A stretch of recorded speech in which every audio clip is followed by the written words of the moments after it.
Hi friends, we are going to learn today chapter 2, soil for standard 7. Already I have given you, send you one video for soil, but we are going to revise it again as per the new fixed book for your syllabus.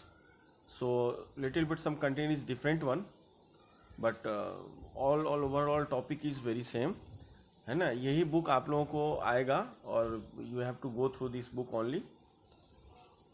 Soil सबसे पहले हमको जानना होगा, हम थोड़ा सा revise कर लेते हैं about our topic and all कि सॉइल बनता कैसे है। First of all we need to know how the soil is being formatted. तो soil like air and water, जितना इम्पोर्टेंट हमारे लिए एयर है और वाटर है उतना ही इम्पोर्टेंट सॉइल भी है। is one of the most important natural resources necessary for life on the earth. Soil supports the growth of plant by holding their roots firmly and by supplying them with water and material nutrients. Soil is also a home for microorganisms like bacteria and fungi. Soil, beetless soil, meats, ant, earthworm, centipedes and nematodes. So we need to understand soil is a natural source और वो हमारे life के लिए बहुत ही ज़रूरी है। Soil formation, अब soil बनता कैसे वो समझना है। The upper most layer of the earth crust is called soil. हम मिट्टी किसे कहते हैं? हमारे धरती के सबसे ऊपर वाले हिस्से को हम सॉइल कहते हैं। जैसे आपसे कोई क्वेश्चन पूछेगा व्हाट इज सॉइल, तो this is very important for all to understand. The uppermost layer of the earth crust is called soil, यानी जमीन के ऊपरी हिस्से को हम मिट्टी कहते हैं। soil is a dark brown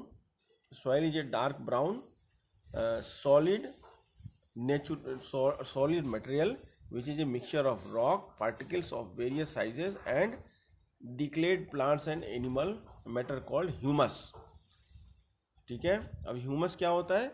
जब हमारे पेड़, हमारा कोई भी जो गार्बेज होते हैं वो, प्लांट होते हैं वो, ये सारे जो मिक्स हो जाते हैं और मिक्स होके दब जाते हैं और उससे क्या होता है? ह्यूमस बनता है, वो ह्यूमस बनता है। Soil formation is a very slow step wise process. Soil formation is a very slow और स्टेप वाइज प्रोसेस। सॉइल इतनी जल्दी से नहीं बनता है और वो स्टेप वाइज बनता है। It takes thousands of years to form a layer of. It takes a thousand of years.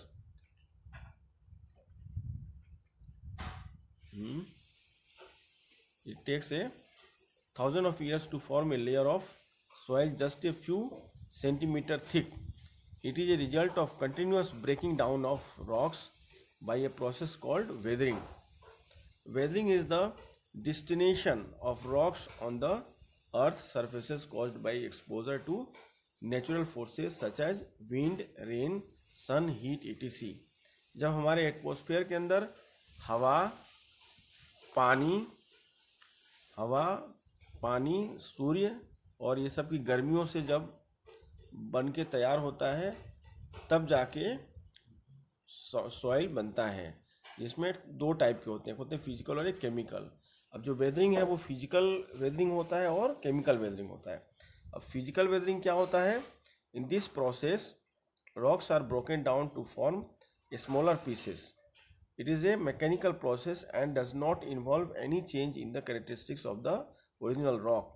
It may be cause by changes in atmospheric temperature and pressure following water growth of roots animal etc।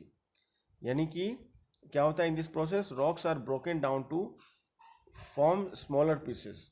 पत्थर टूट के छोटे हो जाते हैं। जैसे आपने देखा होगा नदी हैं, नाले हैं, इन नदियों के अंदर क्या होता है? जब पानी वाटरफॉल होता है तो वाटरफॉल होने के बाद जो बड़े बड़े पत्थर होते हैं वो टूट के छोटे हो जाते हैं। ठीक है, it is a mechanical process and does not involve any change in the characteristic of the original rocks. It may be cause by change in atmospheric temperature and pressure following water growth of roots and animals etc। ठीक है, अब chemical weathering क्या होता है वो समझ लेते हैं. It is a process in which existing minerals are broken down into two materials component. In this process, the chemical natural of rock changes. Acid rain and microorganism are the main agent of chemical weathering. The process of weathering can be divided into 3 stages. अब जो weathering process है वो 3 stage में होता है. पहला है weathering may be physical or chemical causes large pieces of parent rock near the surface to disintegrate into a smaller one. Second stage है smaller rocks continue to undergo weathering, thus allowing a very fine layer of rocks particles to form the surfaces of the earth. Bacteria and other microorganism background, plant and animal remains to add humus to it. This makes the soil fertile and rich in organic materials and minerals which are vital for plant growth. ये हमारे ज़मीन को उपजाऊ बनाते हैं. यानी कि जो पेड़ है, जो बैक्टीरिया बहुत सारे होते हैं, जो माइक्रो ऑर्गेनिज्म होते हैं, वो प्लांट और एनिमल्स जो होते हैं रिमेन्स ऐड ह्यूमस, और इन सभी के मिलने से हमारा जो ज़मीन होता है वो फर्टाइल हो जाता है, यानी ज़मीन हमारी उपजाऊ हो जाती है. Now this is very important for us to understand. Maybe कि आपको ऐसा डायग्राम भी बनाना पड़े. स्टेज 3 देखिए ये क्या है. स्टेज 1 है, स्टेज 2 है और स्टेज 3 है. ये भी जो हम स्टेज की बात कर रहे थे उसी स्टेज के हिसाब से ये स्टेज 1 है. स्टेज 1 में आप देखो फोटोग्राफ्स ठीक से. स्टेज 2 है, स्टेज 3 है और स्टेज 4 है.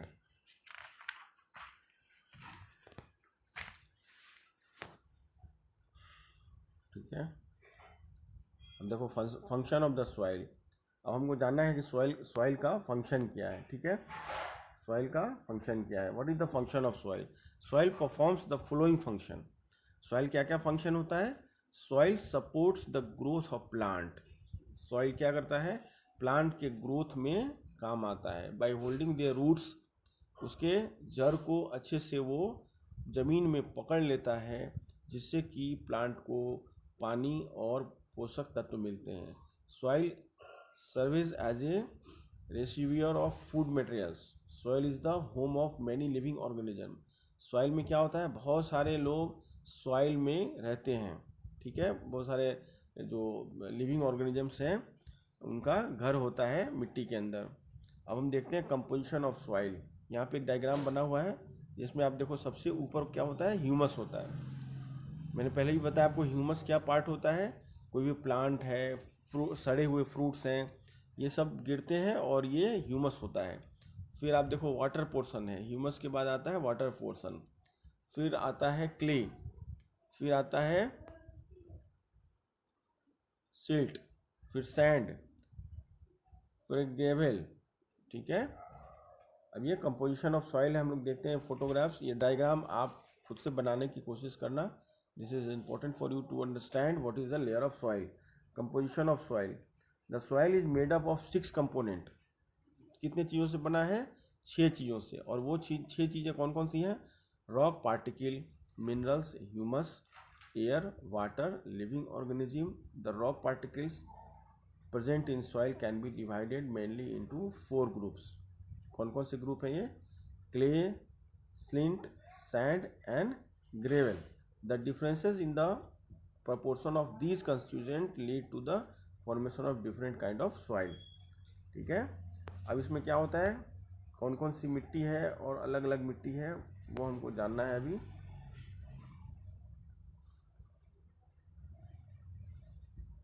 Second.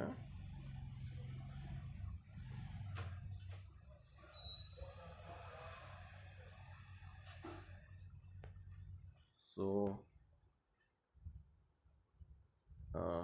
now this is little bit less visible, but we can see it. Soil particles, right? तो soil particles कौन कौन से होते हैं. सबसे पहले हम लोग देख लेते हैं. Sorry, one more point is here, humus. ठीक है, कंपोजिशन ऑफ सॉइल हमने देख लिया. फिर मिनरल पार्टिकल्स. सबसे पहले क्या होता है, मिनरल पार्टिकल्स. तो मिनरल पार्टिकल्स में क्या है, as rock are made of mineral. These are also found in the soil formed by weathering of the parent rocks. Soil contains mineral, gravel, clay and sand. Nutrients, sulfate, phosphate and carbonates of potassium. ये सब चीज़ें इसके अंदर होती हैं. Magnesium, sodium and iron. Plant rocks absorb these minerals from the soil as these are necessary for plant growth. हमने already physical and chemical changes में आपको बताया था. ये सब जो एलिमेंट्स हैं और ये सब जो कंपाउंड है, सल्फेट है, फॉस्फेट है, कार्बोनेट है, पोटेशियम है, मैग्नीशियम, सोडियम है, ये सारे जो हैं हमारे सॉइल में होते हैं. Organic substance. अब ऑर्गेनिक सब्सटेंस कौन कौन से होते हैं सॉइल के अंदर? सॉइल के अंदर humus is found by the activity of plant and animals and also by a variety of dead decaying organism. Decaying leaves of plant and excreta of animals and human being are also major sources of humus. Humus provide food for earthworm and other animals living in the soil. It improves the fertility and texture of the soil, thus improving the water holding capacity of the soil. It also prevents minerals from being washed away by water. Humus is the upper part of soil, and the humus is being made by rotten plant and some other things. Humus is the upper layer of soil. ठीक है. तो humus जो है बहुत useful होता है, क्योंकि बहुत सारे छोटे छोटे एनिमल्स होते हैं और प्लांट होते हैं जिनका वो जो उसके ऊपर डिपेंड होते हैं. अब हम पढ़ते हैं सॉइल पार्टिकल्स, यानी कि सॉइल पार्टिकल्स क्या होता है and how we can identify soil particle. तो soil contains mainly sand and clay. आप सबने देखा होगा बालू और क्ले का पता होगा. Soil particles present in the soil varies from, देखो ये mm में आएगा 0.001 mm to 2 mm. ठीक है. Gravel is also found in soil in different quantities. Sand gives a rough feeling and clay gives a smoothness on touch. Water. ठीक है. तो water के बारे में हम देखते हैं क्या है. Soil contains water in the space. ठीक है. सॉइल कहाँ पे मिलता है? सॉइल कहाँ पे मिलता है? Soil contains water in the space between the soil particles in various amount. Rainwater seeps through the soil and collect above the bedrock. The amount of water have bedrock determines the natural level of groundwater. This level is called the water level. All three type of soils like sandy soil, clay soils, loamy soil. Loamy contains some water in the space between the soil particles. This water is taken up to the plant leaves by the root through the xylem tissues of plant. Plant में एक tissues होता है जिसका नाम होता है xylem. Xylem के through water sources पानी से पेड़ में ऊपर जाते हैं पेड़ के अंदर, जिससे कि उनका खाना बनता है. और the amount of water content in a particular type of soil is called the water holding capacity और depend on the soil particle size of the soil. यानी कि हमारे देश में अलग अलग जगहों पे अलग अलग तरीके के सॉइल होते हैं और अलग अलग तरीके के सॉइल के हिसाब से अलग अलग फसल होते हैं. ठीक है. ये जानना बहुत ज़रूरी है आपके लिए कि what are the agriculture and what are the grains and what are the type of soil they produce what kind of grains. तो कुछ मिट्टी ऐसी होती है जिनकी कैपेसिटी होती है वाटर होल्डिंग की. ठीक है. यानी कि जो लोमी सॉइल होता है उसके अंदर वाटर कंटेन करने की कैपेसिटी होती है. एंड अब हम देखते हैं at present in the soil. Air present in the soil, यानी मिट्टी के अंदर पानी है, हवा है, ये सब चीज़ें कैसे होती हैं वो देखते हैं. Air is present in the space between the soil particle.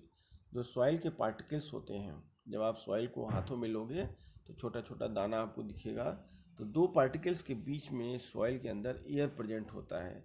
Plant need air to breathe और respire. Other living organism present in the soil also need air to survive and perform the vital function of converting dead and declining organic matter to humus. यानी कि plant को या कोई भी plant को क्या होता है, प्लांट भी हमारी तरह सांस लेता है। तो जो सॉइल पार्टिकल्स है, तो दो सॉइल पार्टिकल्स के बीच में एयर होते हैं, तो प्लांट वहाँ से भी एयर लेता है सांस लेने के लिए। और बहुत सारे जो ऑर्गेनिज्म जो होते हैं, यानी छोटे छोटे जीव जंतु होते हैं, वो मिट्टी के अंदर रहते हैं, नीचे मिट्टी के नीचे। जैसे आपने चींटियों को देखा होगा, तो वो मिट्टी के अंदर चले जाते हैं, छुप जाते हैं। या बहुत सारे ऐसे बैक्टीरियाज हैं, बहुत सारे ऐसे फंजाइज हैं जो मिट्टी के अंदर जाके वहाँ भी वो ऑक्सीजन को गेन करते हैं, यानी एयर को गेन करते हैं। अब लिविंग ऑर्गेनिज्म, कुछ ऐसे ऑर्गेनिज्म हैं जो कि मिट्टी के ऊपर डिपेंड होते हैं, जिनका आपको यहाँ पे नीचे फोटोग्राफ्स बताया गया है। ये आप जब बारिश होता है, तब बारिश के टाइम में आप कुछ ऐसे सॉइल को देखेंगे जो मॉइस्चर्स वाले सॉइल होते हैं, तो उसमें आप देखेंगे कि छोटे छोटे ऐसे आपको दिखेंगे। ठीक है, अब हम आगे आते हैं। Now we see the layer of water. Layer of water जो आपके इम्पोर्टेंट है। लेयर ऑफ वाटर में पहले भी आपको मैं बताया, सबसे पहले होगा ह्यूमस, उसके बाद होगा वाटर, उसके बाद होगा क्ले, उसके बाद होगा सैंड, उसके बाद होगा ग्रेवल। ठीक है, अब हम सॉइल प्रोफाइल के बारे में जानते हैं। सॉइल प्रोफाइल क्या होता है? We usually see the top surface of the soil, not the layer below. हम लोग क्या करते हैं, हमेशा मिट्टी का हम ऊपरी सतह देखते हैं, मिट्टी के नीचे हम लोग नहीं देखते हैं। If you look at the side of a recent dug ditch, हम लोग कहीं पे अगर कोई गड्ढा है, एकदम से ताज़ा गड्ढा किया हुआ है, उसको हम ध्यान से देखेंगे तो हमको पता चलेगा। We can see the inner layer of the soil too, हम मिट्टी के इनर लेयर को देख सकेंगे। Such a view enable to us to see the soil profile in at place, तो हम तब जाके सॉइल के प्रोफाइल को हम समझ पाएंगे। A vertical section through the soil showing the different layer of the soil is called the soil profile. Soil profile किसको कहते हैं? जब हम कहीं पे एक गड्ढा हम करेंगे, तो गड्ढा करने से हमको सॉइल के साइड का जो वॉल है, उसको देखने से हमको पता चलेगा कि ये इसके अंदर कितने लेयर हैं। उस लेयर को जब आप ऑब्जर्व करोगे तो आपको पता चलेगा, यानी सबसे पहले आपको उसमें ह्यूमस दिखेगा, उसके बाद आप देखोगे तो उसके नीचे आपको क्या क्या कलर आते हैं सॉइल्स के, वो दिखेंगे आपको, उसकी गहराई कितनी है, उसके अंदर अलग टाइप का आपको स्मेल दिखेगा, स्मेल लगेगा आपको। जैसे जैसे आप गड्ढा करते जाओगे, वैसे वैसे आपको सॉइल के इनर पार्ट का पता चलेगा। जैसे यहाँ पे आप देखो, ये आप पार्ट देखो, सबसे पहले ह्यूमस दिख रहा है, उसके बाद सबसे ऊपर का हिस्सा जो है वो आपको देखो, उसको बोलते हैं top soil. What is the name of the upper layer? Humus, उसके बाद आएगा टॉप सॉइल। उसके बाद जो लेयर होता है उसको बोलते हैं हम सब सॉइल। ठीक है, उसके बाद जो होता है उसको बोलते हैं सब,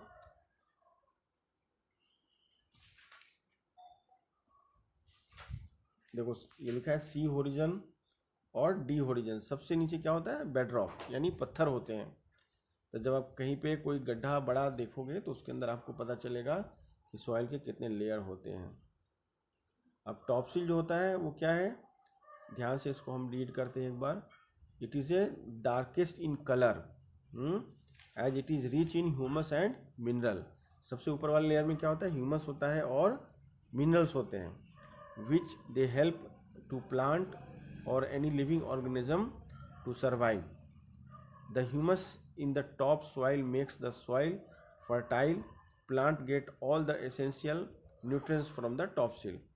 टॉपसिल क्या होता है? ह्यूमस और टॉपसिल दोनों ही प्लांट और एनिमल को पोषक तत्व प्रोवाइड करते हैं, जिससे कि प्लांट का ग्रोथ होता है और जो लिविंग ऑर्गेनिज्म है वो सर्वाइव कर पाते हैं। The humus in the top soil makes the soil fertile. Plants get all the essential nutrients from the topsoil. This layer is generally soft, porous, and can retain more water. Topsoil provide shelter for many living organisms such as worms, rodents, moles, बिटलेस यानी छोटे मोटे कीड़े मकोड़े होते हैं। जब आप देखोगे तो बहुत सारे छोटे मोटे कीड़े मकोड़े मिट्टी के अंदर छिप के रहते हैं। ठीक है। सब सॉइल, अब हम सब सॉइल किसको बोलते हैं उसके बारे में आपको हम थोड़ा सा बता दें। The layer of the soil which is just below the topsoil is called subsoil. ये भी डायग्राम आप लोगों के लिए इंपॉर्टेंट है, आप इसको ड्रॉ करके देख लेना। This layer is light in colour as it is very little humus और orange matter, due to this it is much less fertile than top soil. This layer is more harder and compact than the topsoil. ये topsoil से ज़्यादा hard होता है। तो सबसे पहले humus आएगा, फिर टॉपसिल आएगा, फिर सब सॉइल आएगा, फिर सब स्ट्रेटम आएगा, फिर बेड रॉक्स आएंगे। सबसे नीचे बेड रॉक्स आता है। ठीक है। फिर आपको हम बता दें एक शॉर्ट में कि ये सब जो लेयर है इसके क्या इम्पोर्टेंस है। देखो सब स्ट्रेटम में the layer of the soil is just below the sub soil is called सब स्ट्रेटम, ऑल्सो कॉल्ड सी होरिजन, और बेडरॉक को हम बोलेंगे डी होरिजन। ठीक है। तो डी होरिजन में क्या होता है, डी होरिजन में जो इसको बोलते हैं हम लोग bedrock. Water cannot penetrate the bedrock so it accumulate above it is from the water table. इसमें क्या होता है, पानी यहाँ तक नहीं जा पाता है। It is called ground water. When there is sufficient rain ground water level rises, whereas during जब सूखा पड़ता है तो ग्राउंड लेवल वाटर फेल हो जाता है, उसके अंदर पानी जमा नहीं होता है। ठीक है। अभी हम लोग नेक्स्ट वीडियो में टाइप ऑफ सॉइल पढ़ेंगे। ठीक है। और